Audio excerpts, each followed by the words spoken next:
छत्रपती शिवाजी महाराजांच्या महाराष्ट्राला काळीमा लावण्याचं पाप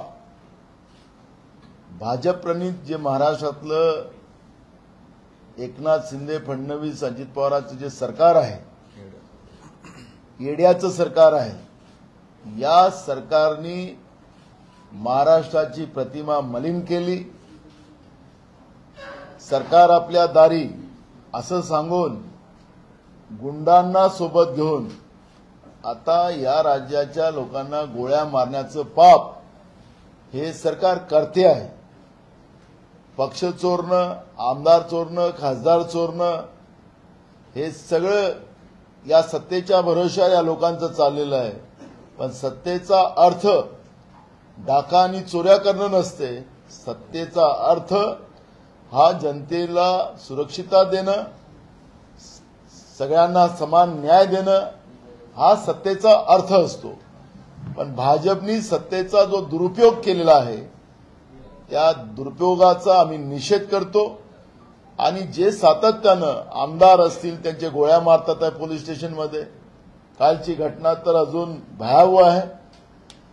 जळगावमध्ये झालेली घटना आपण पाहिलेली आहे की त्यांच्या भाजपच्याच नगरसेवकांना गोळ्या मारल्या गेलेल्या आहेत, यवतमाळच्या चौकात गोळ्या मारल्या गेलेल्या आहेत। महाराष्ट्रामध्ये सगळीकडे या पद्धतीचं गुंडाराज जो भाजपने निर्माण केलेला आहे, मला तर असं वाटतं की जनाची नसेल तर मनाची तरी राज्याच्या उपमुख्यमंत्र्यांनी गृहमंत्र्यांनी ठेवावी।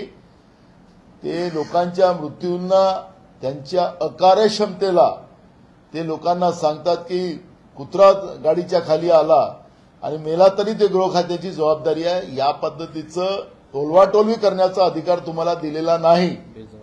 बेजबाबदार अशा पद्धतीचं वक्तव्य करून महाराष्ट्राची जी दुर्गती आपण केलेली आहे, कायदा सुव्यवस्थेचे 3 तेरा वाजवलेले आहेत, याच्यापासून तुम्हाला पळता येणार नाही।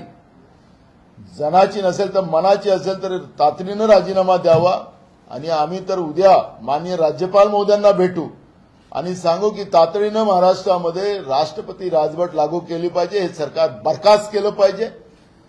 शेतकऱ्या या राज्यामध्ये ना शेतकरी सुखी आहे, या राज्यामध्ये ना तरुण सुखी आहेत।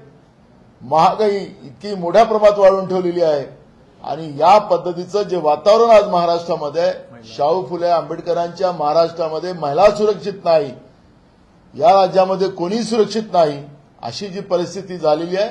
आणि म्हणून राज्यपाल महोदयांनी तातडीनं या सरकारच्या बरखास्तीचं राष्ट्रपती महोदयांकडे विनंती करावी, अशा पद्धतीची भूमिका उद्या आम्ही माननीय राज्यपाल महोदयांकडे करणार आहोत।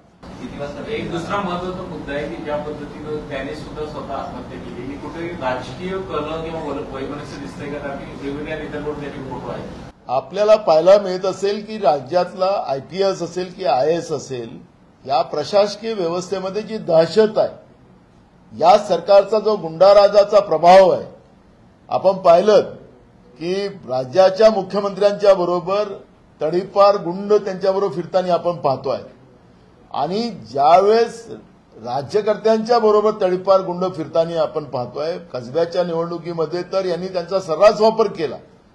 आम्ही आक्षेपही घेतला होता की तडीपारांना तडीपारी वापस घेऊन मतदानावर कसा प्रेशर आणता येईल, हा पण प्रयत्न राज्याच्या सरकारने कसब्याच्या निवडणुकीमध्ये केलेला होता।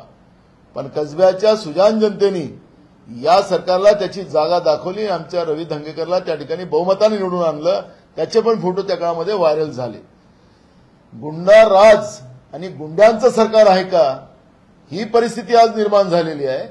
त्याच्यामुळे ही जी काही आपसी वैमनस्यता जेव्हा चालतं, पण जेव्हा शासनाचं आणि प्रशासनाचा दबाव या अशा गुंडाराज प्रवृत्तीवर असतो, त्यावेळेस असे पाप केले जाऊ शकत नाही।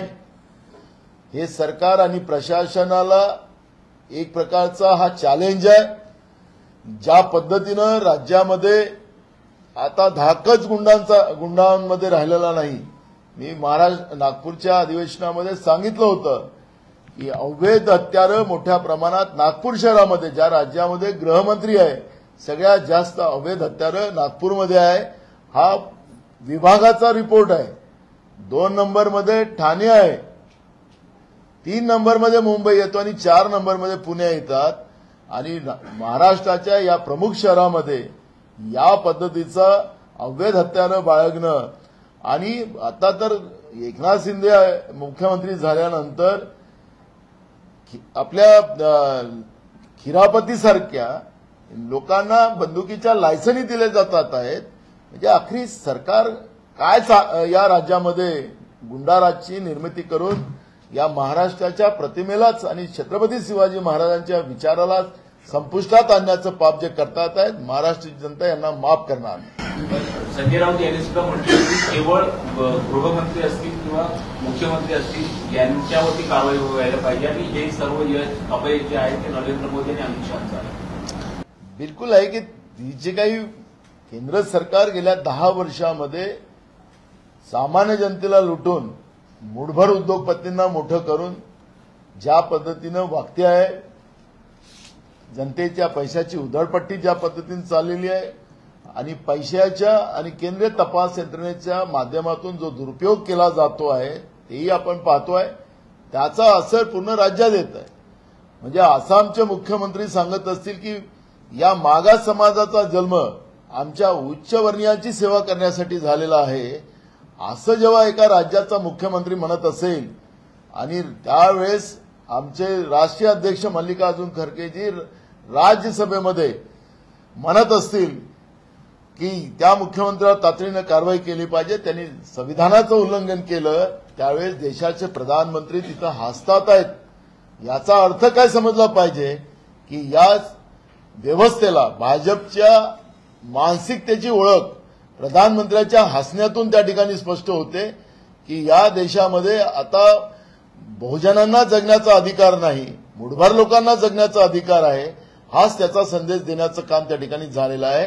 त्याच्यामुळे ही मानसिकता एकदम क्लिअर आहे आणि ती मानसिकता आपण ओळखतोय.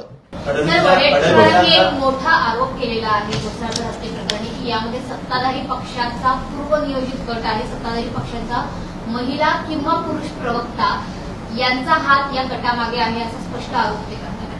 कुठल्या वडेट्टीवारांनी आरोप केला गोळीबार झालाय त्या संदर्भात त्यांनी म्हटलं की सत्ताधारी पक्षाचा महिला किंवा पुरुष प्रवक्ता या पाठीमागे आहे असं असेल. विरोधी पक्ष नेत्यांजवळ तशी कुठली माहिती असेल त्याच्या आधारावर त्यांनी बोलले असेल. पण याच्यामध्ये जे काही भाजपनी जो गुंडाराज आणलेला आहे ते मला कोणालाही नाकारता येत नाही. सर्रास धमक्या देतात आहेत. आता आपण पाहतोय की महाराष्ट्रामध्ये एवढा दबाव तंत्र अनेक राजकीय पक्षाच्या नेत्यावर चाललेला आहे. कोणाला केंद्रीय तपास यंत्रणेचा भीती दाखवली जात आहे, कोणाला प्रलोभन दिलं जात आहे आणि या माध्यमातून पक्ष तोडणे, आमदार खासदार तोडणे, कार्यकर्ते तोडणे अशा पद्धतीचं वातावरण या महाराष्ट्रामध्ये सुरू झालेलं आहे आणि हे मला कोणालाही लपलेलं नाहीये.